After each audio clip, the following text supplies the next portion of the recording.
Hello Diecast fans and welcome back to the Growing Cars Show.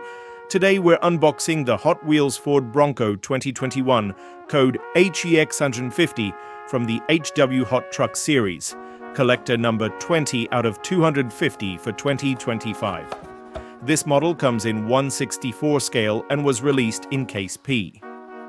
This Bronco is finished in a striking metallic orange with bold black racing stripes and sponsor decals, including BF Goodrich. The rugged off-road tires and spare wheel at the rear give it a true off-road personality.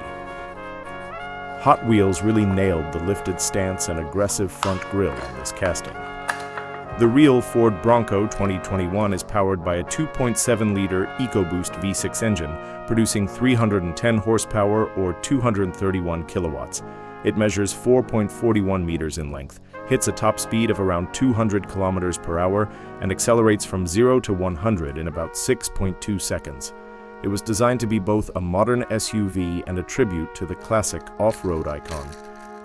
The Bronco nameplate first appeared in 1966 as Ford's answer to the Jeep CJ.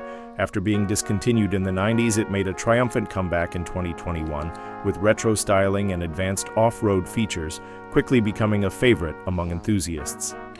So whether you're a Bronco fan or a Hot Wheels collector, this 1/64 diecast captures the rugged spirit of the legendary off-roader in miniature. Thanks for watching this unboxing. Stay tuned for more diecast content.